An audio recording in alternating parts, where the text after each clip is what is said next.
turibdi. Uy olsak uyimiz qolib ketadi-ku aka. Ha, qolib ketadi. 2 yil avval aytganman.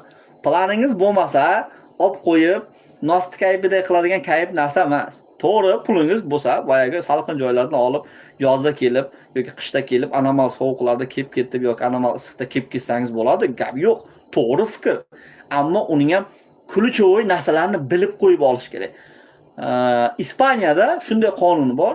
Siz uyingizdan chiqib ketasiz-ku, uyingizga kimdir kirib, migrantmi, boshqami kirib, ispanmi kirib joylashsa, siz uni o'zingiz shaxsiy uyingiz bo'lsa ham chiqara olmaysiz. Milisa orqali ham chiqara olmaysiz. Sud orqali ham chiqara olmaysiz.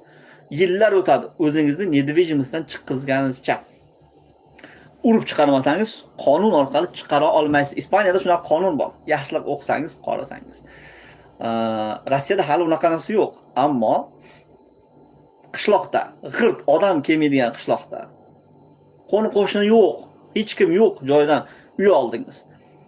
Yozda borib 10 kun, 15 kun dam oldingiz, 1 oy deylik, 1 oy dam oldingiz, ota-onangiz borib dam oldi. Keyin qishda borib dam oldi, oradagi periodda o't o'sib ketishi mumkin, nasha o'sib ketishi mumkin. Kim javob beradi? Albatta, uyning egasi javob beradi. O'sha narsalarni ham to'g'ri tushunishimiz kerak. U aytilmaydigan, shunaqa aytilmaydigan emas, aytmaydigan narsalar. Men kim ko'rsa, oldingi videolarimda doim 2 yildan beri doim aytaman. Ikkita tarafini ham aytish kerak. Ha ham, yo'q ham tarafi bor. Ikkita tarafini ham o'rgansangiz, bilsangiz,